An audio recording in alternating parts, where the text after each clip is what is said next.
All right. Now we're going to talk about the main types of robotic systems. Okay, so again, robots come in different shapes and sizes, and there are many ways to classify the different types of robots and or robotic systems. Okay, in this module, we're going to look at this in this way. Okay, robots can be classified, or one of the main common denominators among robots is they can be a manipulation type or a mobile type or a combination of the two. Okay, some robots are intended to manipulate something. Okay, and often than not, most often, or more often than not, these manipulation components are patterned into either human hands or animal body parts. Okay, so that they can manipulate something. Okay, for example, if in the case of human beings, we have the arms and the feet. In the case of what animal has tentacles? uh, in the case of octopus and squid, maybe octopus, it has tentacles just like the chlor octopus. So it can manipulate more because it has a lot of arms. Same thing with Spider-Man. If you know Spider-Man, the robotic version of Spider-Man, it has a lot of manipulators as well. Okay, but the concept is there. Manipulation robots are basically intended to manipulate something. Okay, and they normally mimic how natural organisms, how humans and animals manipulate different objects given their body. Okay, so manipulation robots. While the other one is mobile robots, these are the ones that are intended to go from point A to point B. Okay, they are intended to navigate through a certain ecosystem or environment. Okay, while many robots nowadays have a combination of this, plus uh, or maybe they are manipulation robots or mobile robots that can control and perform data acquisition as well. Okay? So they can manipulate, they can control something, but at the same time, they are collecting data. Or maybe for in the case of mobile robots, um, they navigate through a certain area, but at the same time, they are collecting something, collecting some data. Or they navigate so that they can manipulate something. Okay, so basically, either one of these or a combination of these. Or let's rephrase that. M- Basically, the robots nowadays are either one of these or a combination of these things. Okay, otherwise they are not robots. They fail to meet the minimum requirements. Okay, because manipulation robots are the ones that perform the task. Same thing with mobile robots. If the task is to travel from one point to another, or control and data acquisition to control something and collect some data. So again, robots nowadays either have one or more of these features, right? And in another way, robots can be thought of something that has these common aspects. Okay. All robotic systems, regardless of what they are, what shape or size they have, whether they are manipulation, mobile, or control and data acquisition, or maybe a combination of these, they all have some kind of mechanical construction, a frame, a form or shape designed to achieve a particular task. So its body, its physical construction is actually based on the task it is intended to perform. Okay. For example, as you can see, manipulation robots are patterned, their body, their mechanical construction, or yes, their body is patterned on the task that they have to do. Okay. At the same time, all robotic systems have electrical components which power and control the machinery. So electrical, that includes already the the controllers, the microprocessors, or the what do you call this? The sensors and actuators.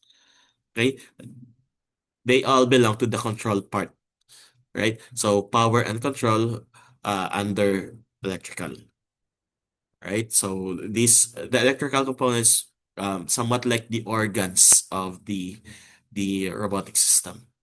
Okay, while the mechanical construction is something like the skeletal and the muscular system of the robot. Okay, and thirdly, to make this to satisfy our definition of what makes a robot, um, our robots contain some level of computer programming code, right? Especially they have to be reprogrammable and multifunctional. Okay, so we have some level of programming code, and that's where AI now comes in. So if we have AI, then we could have not just some level, but a higher level of computer programming code. Right? So I highlighted the words. So robots must have a mechanical construction, some electrical components, and a computer programming code. Right?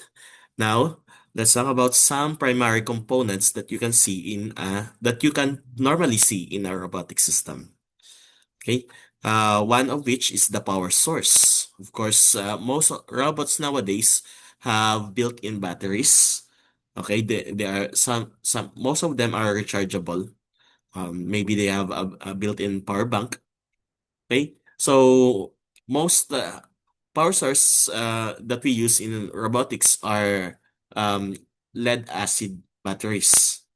Okay, but of course, if you are into innovation and you want your robot to be more sustainable or at least eco-friendly, then you may consider other types of power source as well, such as solar, nuclear, organic, flywheel, or maybe pneumatic and hydraulic. Okay, so power source. If you can still remember the law of conservation of energy, okay, energy must come from somewhere. You cannot create energy on your own. Okay, so for our robot to perform its task, it needs energy. Okay, and that energy cannot be created on its own. Okay, out of the blue, it has energy. No, it must come from somewhere, right? So other than that, of course, robots are meant to think. Okay, they have to have some level of thinking. Okay, we have the controller, which involves three distinct phases. We have the perception or the sensing, we have the processing or the planning, and we have the action. So it depends on how, how do we want the robot to perform the task. Okay, some robots are following the hierarchical or the deliberative paradigm. Okay, they must sense something, and with whatever they have sensed, they come up with the plan, and whatever the result of the plan, it will be turned into action. Okay, so sense, plan, act. Okay, hierarchical, deliberative paradigm. But there are some robots that must have to act quick. Okay, they are the ones using the reactive paradigm. Once they sense something, they immediately act. And once they act, they can immediately sense how much they act or what way they act, right? They can measure it, they can monitor it as well, right? But advanced robots nowadays are using the hybrid or the deliberative plus reactive paradigm. Okay, so as you can see, it does not just act right away, but at the same time, it does not just wait for the plan to be completed before it can act, right? So there are times that the it depends on the situation. The robot can instantly act after sensing something, but at the same time, if the situation doesn't require so, it must come up with the plan first before it can act. Okay, so the there is a back and forth or what we call a feedback between these components. Okay? Ano lang, special mention. One of the most common Robotic chips or controllers used, I think, about 5 or 10 or maybe 5 to 15 years ago is the AM5749 Citara processor, dual ARM, Cortex A15, and dual DSP. This is just an example. Okay, but of course, we now have a lot of options, and it's up to you to check out. Okay, what controller do you need for your specific project? All right. So moving on, we also have the sensors and actuators. Okay, let's go through the right, uh, in the right side first. Sensors allow robots to receive information about a certain measurement of the environment or internal components to give them warnings about safety or errors and to provide real-time information of the task it is performing. Okay, so in short, our robots must be able to sense the real world just like how we sense it. Okay? Just like how we do. So robots, just like humans, robots need a sense of sight. And we can provide that by adding a camera or maybe some electromagnetic sensors like ultrasonic or I know that's not an EM sensor. Um, Infrared sensors. Okay, infrared sensors, and ultrasonic sensors can serve as the sense of sight of our robotic system.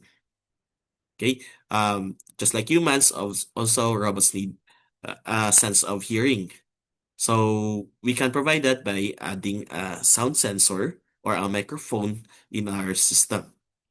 Okay, sense of touch, we have the tactile sensors, while sense of smell and sense of taste can be added by or can be provided to our system by incorporating some chemical sensors. Okay, so these sensors are not just to measure the environment or to perceive the environment, but also to check whether the system is performing the way it is supposed to. Okay, even the movement of a robot or the performance of the robot is being sensed. That's why we have some accelerometer or some other sensors that measure the robot's movement. Okay.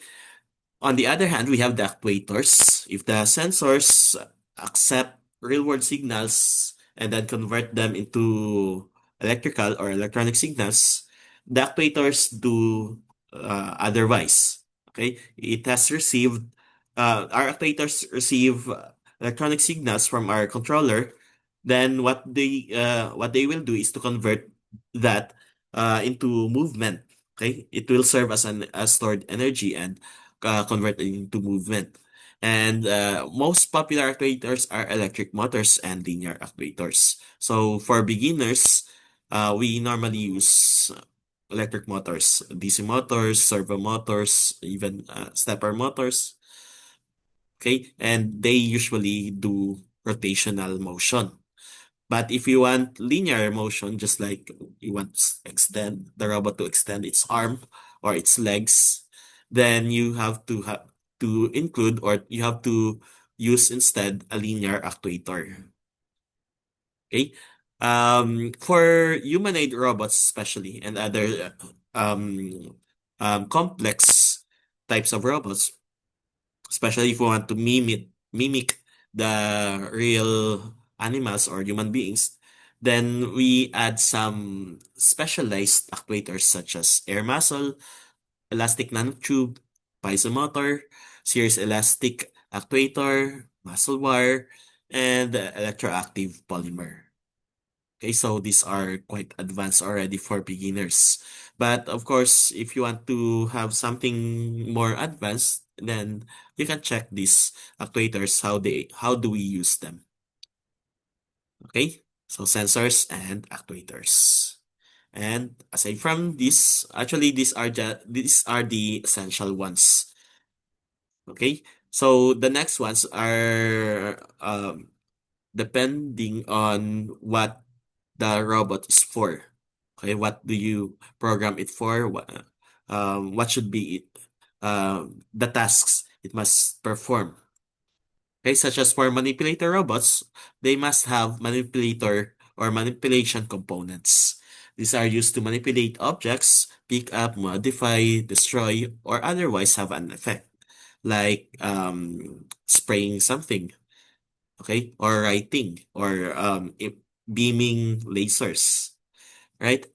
So manipulation components have two parts. We have the hands itself, which are often referred to as the end effectors, the hands. The end of the manipulation component. The end one is the end effector.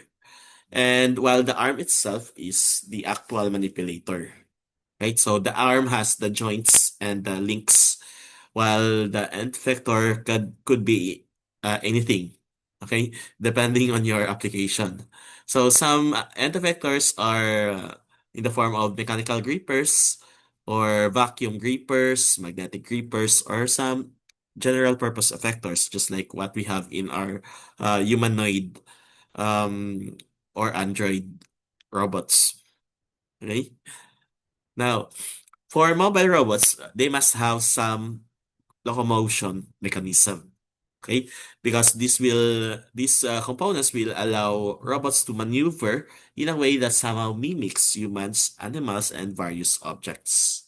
Okay, just like what I mentioned earlier, depending on the environment they must go through or they must navigate, then we are adding the necessary locomotion mechanism for them, like the wheels, the the legs, okay, the wings, or the propellers, and of course for those that have to swim or float, right? So the locomotion mechanism come in the uh locomotion mechanisms come in different shapes and sizes as well, depending on the purpose of your robot.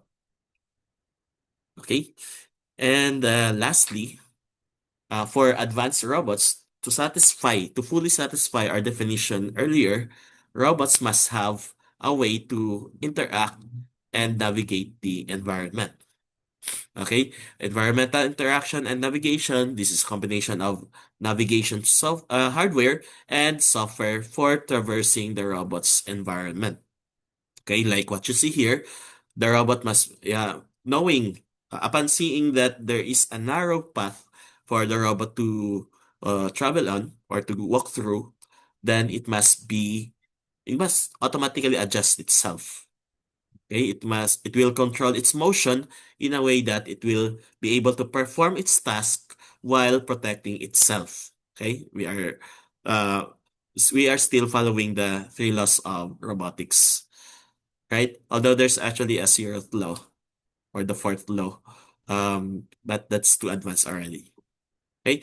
Another thing is on the lower image, we have the robot that's meant to follow the QR code. Okay. So it's able to measure how far is itself from that QR code, that object. Okay. So as long as or each time there is a significant distance between the robot and that QR code, it must navigate so that it must get close to that object. Okay. So it follows that QR code, right? And the same principle with line follower robots, the most common ones when someone say robot. Okay, robots are not just line followers. There are many other types of robots. Okay, so if you have learned how to construct a line follower, that's just the beginning. Okay, there are many ways, there are many aspects of a robot that must you must learn also. All right. Lastly, especially in the advent of AI, aside from um, scanning the environment and knowing how to travel through it safely and in the quickest way possible, robots must be able to interact with human beings as well. Especially if the robots are meant to be service robots or some kind of a personal assistant robot or like uh, what else? Okay, some humanoid robots. Okay, they Those robots must have the sensor intelligence to work effectively with humans in various environments. So, uh, if our robot must be able to hear us, they must have a speech recognition algorithm within them.